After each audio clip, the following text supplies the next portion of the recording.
In this video, we will discuss what requirement validation is. This stage is concerned with reviewing requirements in order to assure that they are defined at the required level of quality. The aim is to agree that the defined requirements state the features and characteristics to be fulfilled by the solution. Let's look at review group stage of formal requirements validation. First is the business sponsor, who reviews the BRD to ensure that the requirements are all in alignment with the business objectives and do not concern areas that are outside the scope of the project. Then comes the business owner. They review the requirements to ensure that they express the business needs clearly and correctly without ambiguity.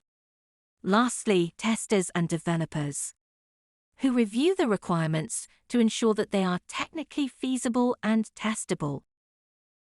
Now we will discuss the review comments stage of formal requirements validation and the outcomes of a review. There are several ways to collate review comments on the BRD, such as reviewers may attend a meeting, submit comments via a shared online forum, or provide individual responses via email. There are 3 outcomes of a review. First is, the BRD needs significant rework and should be reviewed again once this rework has been carried out.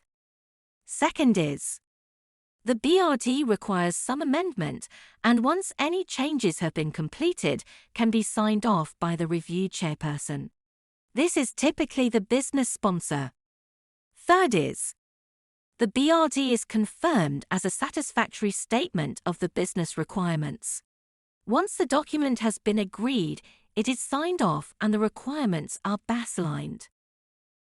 Moving on to Agile requirements validation. There are 2 stages to Agile requirements validation. First is, when initiating the project, the outline solution is determined and the backlog is established.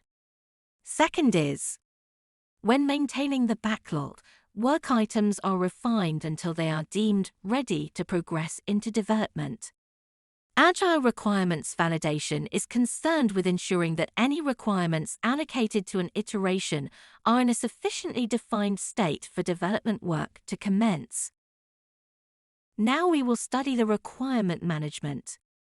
This stage is concerned with managing changes to the defined requirements and ensuring the desired level of traceability is achieved. In requirement management, there are 2 types of traceability: the horizontal and vertical traceability. Horizontal traceability concerns tracing the requirement from inception to delivery. There are 2 forms of horizontal traceability: backwards from and forwards to traceability.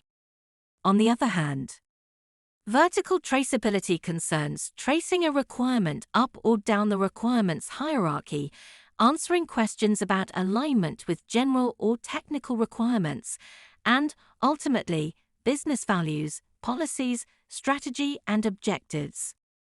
I hope this video was helpful. See you in the next video.